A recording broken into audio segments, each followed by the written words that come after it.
नमस्कार, मेरा नाम ज्ञानेश्वर है और आपने देखना शुरू किया है लाइव सिटी। देखिए, कल बिहार उपचुनाव के नतीजे आएंगे, मतलब कल 23 नवंबर को, और बीजेपी ने इसके पहले ही अपने सारे घोड़े खोल दिए हैं बिहार 2025 के लिए। मतलब बिहार विधानसभा चुनाव की तैयारी बीजेपी ने शुरू कर दी है।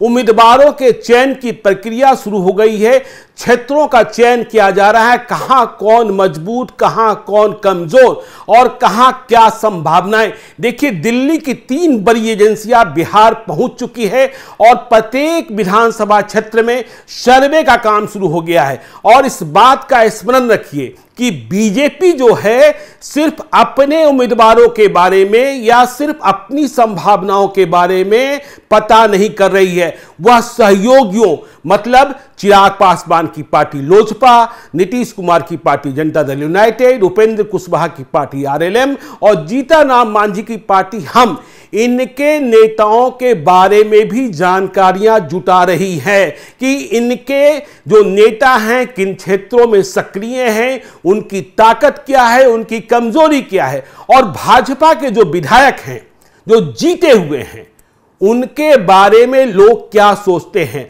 और ऐसा भी नहीं है कि जो 3 एजेंसियां हैं उनके जिम्मे कौन कौन विधानसभा क्षेत्र है इंगित तो किया ही गया है, लेकिन यदि एक एजेंसी अपना काम पूरा कर लेगी तो फिर दूसरी एजेंसी भी वहां पहुंचेगी और यह पता करने की कोशिश करेगी कि देखिए नतीजे क्या आए और क्या जानकारी मिली है। और देखिए, जो हमारी जानकारी है, जो दिल्ली से जानकारी है कि एजेंसियों को कहा गया है कि जो लगातार जीत रहे हैं उनकी जीत की वजह, भविष्य की संभावनाएं, और जो लगातार हार रहे हैं क्यों वे हार जाते हैं, क्या उम्मीदवार बदला जाना।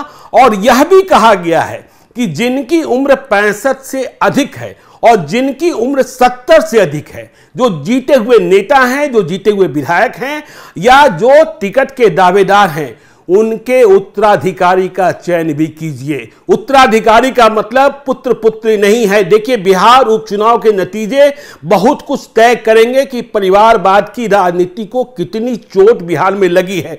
प्रशांत किशोर ने जिस तरीके की चुनौती पैदा की है और जिस तरीके की बातें हो रही है, परिवारवाद पर कड़ा प्रहार हो रहा है, तो 70 वर्ष से अधिक जो 70 वर्ष से अधिक के हैं, जीते हुए हैं, उनके बारे में बीजेपी विचार करेगी। देखिए, जो 70 वर्ष से ऊपर वाले हैं उन्हें लगता है कि लोकसभा चुनाव में, देखिए, राधा मोहन सिंह को टिकट मिल ही गया, गिरिराज सिंह को टिकट मिल ही गया, आरके सिंह को टिकट मिल ही गया, अश्विनी चौबे का टिकट कटा था, रमा देवी का टिकट कटा था, तो हमें भी मिल जाएगा। लेकिन बीजेपी ने कहा है कि नहीं, बिहार एक कठिन प्रदेश है। यह एक ऐसा प्रदेश है जहां हम आज तक अपनी सरकार, हम नीतीश कुमार के सहयोगी के रूप में शामिल हुए हैं, अपनी सरकार नहीं बना पाए हैं। और हमें भविष्य के लिए, देखिए, भविष्य के लिए रोड मैप तैयार करना है, भविष्य का नेतृत्व प्रदान करना है। तो जहां 70 से अधिक वाले हैं वहां आप भविष्य के नेता का चयन कीजिए। और देखिए, जब बीजेपी इस रास्ते चल रही है, देखिए, आपको पता होना चाहिए कि नीतीश कुमार को भी इस बात की आहट लग गई कि बीजेपी की तैयारी शुरू हो चुकी है। तो नीतीश कुमार ने क्या किया? नीतीश कुमार महिला संवाद यात्रा पर निकल रहे हैं, पूरे बिहार की यात्रा करेंगे। राज्य कैबिनेट से मंजूरी मिली है, 225 करोड़ रुपयों का प्रावधान किया गया है। और आपको पता है कि महिला नीतीश कुमार की ताकत है, महिला वोटर, जिन्हें चुप्पा वोटर कहा जाता है। और कहा जाता है कि महिला सशक्तिकरण की दिशा में नीतीश कुमार ने बहुत काम किया है, इसलिए महिलाओं पर भरोसा रहता है। तो देखिए, नीतीश कुमार भी अब महिला संवाद यात्रा पर जब निकल रहे हैं, इसके पहले जनता दल यूनाइटेड की ओर से आपने यह देखा कि मनीष वर्मा जो राष्ट्रीय महासचिव बनाए गए, आईएएस से जेडीयू के नेता बने, उन्हें सभी जिलों में भेजा गया और जिलों में कार्यकर्ता समागम हुआ। और अशोक चौधरी एक दूसरी रणनीति पर काम कर रहे हैं जिसमें दलित महादलित वोटरों का जुटान। देखिए, बिहार उपचुनाव के नतीजे जब आएंगे, इमामगंज पर ध्यान रखना होगा कि जीतन राम मांझी की बहू चुनाव जीत रही है या हार रही है। यदि कहीं हार गई तो एनडीए में एक नया राज छिड़ेगा, यह जीतन राम मांझी बनाम चिराग पासवान का, क्योंकि चिराग पासवान वहां चुनाव प्रचार करने नहीं गए। जीतन राम मांझी चाहते थे, और यह लड़ाई किस बात की है अभी आपको मालूम है कि आरक्षण के भीतर आरक्षण, जो सुप्रीम कोर्ट ने कहा है कि वर्गीकरण होना चाहिए। तो बिहार, अब देखिए यदि हम तैयारी की बात करेंगे, उपेंद्र कुशवाहा की यात्रा चल रही है। जीतन राम मांझी जानते हैं कि मुझे जो गिने चुने विधानसभा क्षेत्र हैं उन पर ही ध्यान देना है। मुकेश सहनी को लेकर अब तक देखिए एनडीए में इस बात की कोशिश की जाएगी कि मुकेश सहनी को एनडीए के खेमे में लाया जाए, लेकिन मुकेश सहनी को इस बात का भरोसा है कि हम इंडिया ब्लॉक में अधिक सीटें हासिल कर पाएंगे वीआईपी पार्टी के लिए, और हम डिप्टी सीएम, जो वह बार बार कह रहे हैं कि 2025 में इंडिया ब्लॉक की सरकार बनी तो मुकेश सहनी डिप्टी सीएम, अब तो तेजस्वी यादव के सामने भी कहना शुरू कर चुके हैं कि तेजस्वी यादव मुख्यमंत्री और अति पिछड़ी जाति का बेटा बिहार का उप मुख्यमंत्री। तो बिहार की राजनीति देखिए, उपचुनाव के नतीजे कल आएंगे। तरारी में क्या होगा, इमामगंज में क्या होगा, रामगढ़ में क्या होगा, बेलागंज में क्या होगा, आपको हम बताएंगे। लेकिन बिहार विधानसभा 2025 की तैयारी सभी मोर्चों पर शुरू हो चुकी है, और इसके लिए दिल्ली से सर्वे एजेंसियां, देखिए अब इस तैयारी में जो नेता पिछड़ेंगे, देखिए सर्वे एजेंसियों को कहा गया है कि आप जो उम्मीदवारी का दावा कर रहे हैं या जो क्षेत्र में सक्रिय हैं, उनके सोशल अकाउंट्स को भी देखिए कि वे किस तरीके से एक्टिव रहते हैं, लोगों को क्या प्रतिक्रियाएं आती है, और उनके बारे में आम लोगों का नजरिया क्या है। सैंपल्स लिए जाएंगे कि लोगों ने क्या कहा और क्या सुना। तो बिहार की तैयारी, बड़ी तैयारी, बिहार 2025 दिल्ली चुनाव के बाद बिहार की ही बारी है, और नीतीश कुमार को एनडीए ने अपना नेता मान लिया है। देखिए नीतीश कुमार अब अपने को फिट दिखाने की कोशिश करें, इसीलिए तो पूरे बिहार की यात्रा पर निकल रहे हैं। और आपने देखा कि उन्होंने एक दिन पहले जो नियोजित शिक्षकों को सरकारी शिक्षक बनाया गया, राज्यकर्मी का दर्जा दिया गया, वहां नीतीश कुमार ने शिक्षकों का दिल जीतने का प्रयास किया।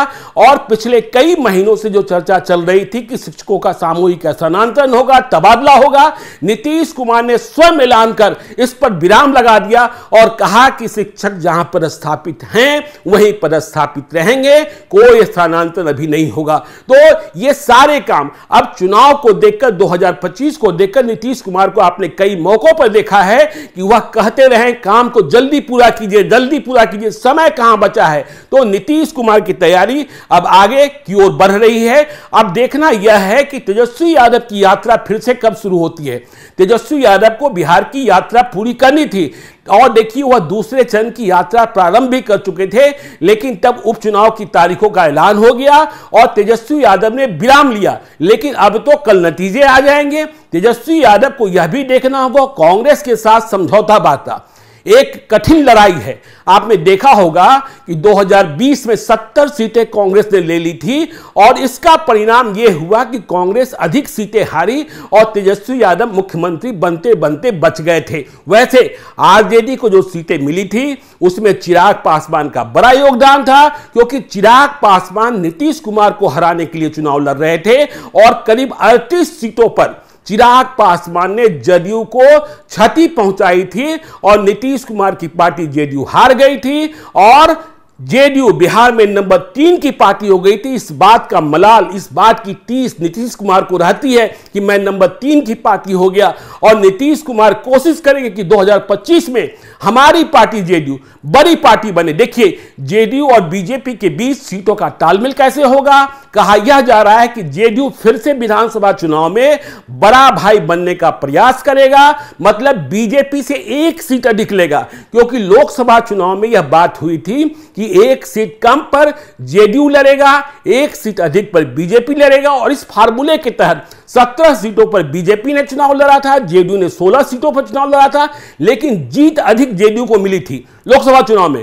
तो एनडीए के भीतर देखिए चिराग पासवान को किस तरीके से मनाया जाएगा। लेकिन आखिरी बात कि देखिए बीजेपी ने अपने सारे घोड़े खोल दिए हैं। उम्मीदवारों के चयन की प्रक्रिया देखिए, अंतिम निर्णय तो केंद्रीय चुनाव समिति करता है, जिसमें प्रधानमंत्री शामिल होते हैं, भाजपा के राष्ट्रीय अध्यक्ष शामिल होते हैं। अमित शाह शामिल होते हैं, लेकिन ग्राउंड जीरो से कि किस नेता की दावेदारी कितनी मजबूत है और लोग क्या सोच रहे हैं, क्या समझ रहे हैं, इस पर मंथन शुरू हो चुका है। तो आगे क्या, यह भी हम बताएंगे। आप देखते रहिए लाइव सिटी को। यदि अब तक आपने हमारे यूट्यूब चैनल लाइव सिटी को सब्सक्राइब नहीं किया है तो जरूर कर लीजिएगा, और यदि इस वीडियो को आप फेसबुक पेज के माध्यम से देखें तो पेज को लाइक कीजिएगा, ट्विटर पर भी हमें फॉलो कीजिए। धन्यवाद।